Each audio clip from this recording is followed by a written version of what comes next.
Assalamualaikum warahmatullahi wabarakatuh. Perkenalkan, saya Dani Salman Syahnurofi. Dan saya Aisyah Fadna. Kami siswa-siswi dari SMK Negeri 1 Nganjuk dari kelas 10 Desain Pemodelan dan Informasi Bangunan. Di sini kami sedang berada di ruang CV Abinaya Udaya dan kami akan mewawancarai salah satu narasumber kami, yaitu Mbak Tata panggilannya. Iya. Nama lengkapnya Ya, Artamara Ekrin Nefriama. beliau adalah salah satu kontraktor di salah satu CV Sagarmata. Ya. Mohon izin Mbak, kami ingin bertanya tentang soal-soal tentang kontraktor. Ya.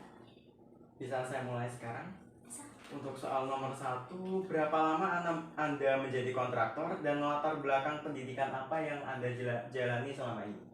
Saya menjadi kontraktor sudah selama 2 tahun dan latar pendidikan yang saya jalani, dulu saya lulusan dari SMK Negeri 1 Nganjuk tahun 2019 dari jurusan DPIP juga, dan sekarang juga menempuh pendidikan di Teknik Sipil Universitas Kediri. Baik, untuk selanjutnya, proyek apa saja yang pernah Anda kerjakan dari proyek berskala kecil hingga besar?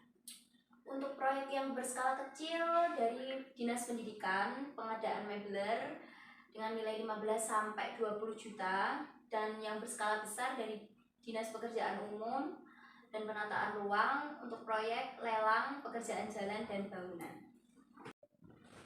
Untuk soal selanjutnya, selama Anda menjadi kontraktor dan menjalani proyek apa yang paling menantang dan mengapa hal itu menjadi tantangan? Proyek pembangunan gedung yang dilakukan pada saat musim hujan, karena kita harus bekerja dengan waktu sehingga harus melakukan lembur di jam kerja malam dan hari libur pada hari Minggu.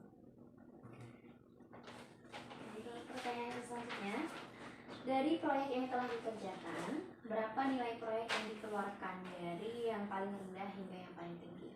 Dari yang paling rendah itu 15 sampai 20 juta. Ya. Untuk yang paling tinggi itu 300 juta sampai 500 ke atas. Oke, berkaitan dengan biaya, bagaimana Anda melakukan estimasi biaya dari awal proyek dan faktor apa saja yang menyebabkan pembengkakan anggaran? Di awal proyek kita harus mengerjakan sesuai RAP dari konsultan perencana. Yang menyebabkan pembengkakan anggaran itu karena faktor cuaca aja sih yang bisa pembengkakan anggaran. Gimana hal itu bisa menjadi pembengkakan? Ya karena kita harus melakukan jam kerja lembur pada saat malam sama hari libur yang seharusnya itu digunakan untuk libur, jadi kita harus menambahkan biaya pada saat itu. Lalu selanjutnya, regulasi dan izin apa saja yang harus disiapkan kontraktor sebelum memulai proyek? Mempersiapkan tenaga ahli dan berkas kualifikasi CV. Ya. Nah, terus selanjutnya, strategi apa yang Mbak lakukan dalam menangani klien yang ingin melakukan perubahan di tengah jalannya proyek? Kita melakukan mutual check atau biasa yang disebut dengan MC. Nah, apa itu mutual check? Mutual check itu pengecekan di lapangan bersama konsultan pengawas untuk perubahan pada pemberkasan yang berkaitan dengan proyek tersebut. Selanjutnya, menurut Mbak, apa yang menjadi faktor kunci keberhasilan sebuah proyek konstruksi? Faktor keberhasilan itu ketika kita melaksanakan proyek sesuai dan tepat waktu yang sudah dijadwalkan dan sesuai dengan spek gambar bertaraf yang sudah ditentukan. Oke. Nah, sebelum terjun di bidang kontraktor ini, apakah Anda harus memiliki sertifikasi atau pelatihan khusus? Iya, kita harus memiliki sertifikasi dan pelatihan khusus. Bagaimana proses pelatihan tersebut? Kita melakukan pelatihan yang diselenggarakan oleh Lembaga Pengembangan Jasa Konstruksi. Kira-kira berapa lama waktu tersebut? 2 minggu. 2 minggu. Menurut Mbak, pengalaman atau pengetahuan yang paling penting untuk dimiliki seorang kontraktor di masa mendatang kira-kira apa? Pengetahuan ya. Ya. Untuk pengetahuan dan pengalaman yang paling penting itu kita harus bisa membaca dan mengartikan gambar sama rak.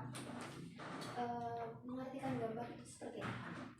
Mengartikan gambar itu kita ya harus bisa membaca gambar itu untuk mengerjakan pekerjaan fisiknya, biar kita tahu gimana sih cara mengerjakan itu. Kita harus bisa, kayak kan gambarnya 2 dimensi ya, kita itu harus bisa membacanya kayak oh berarti jendela ada di sini. Kita juga harus tahu arah mata angin juga buat mengerjakan pekerjaan proyek tersebut pada fisiknya. Baik, jelas. Mbak Tata, terima kasih atas waktu yang diluangkan untuk kami agar bisa mewawancari Mbak sebagai narasumber kami. Dan kami memohon maaf apabila ada kesalahan saat bertanya. Dan kami siswa-siswi dari SMKN 1 Nganjuk undur diri. Saya Deni Salman Syahnurofi. Dan saya Aisyah Alfana. Kami semua mengucapkan Terima terima kasih. kasih dan Wassalamualaikum warahmatullahi wabarakatuh.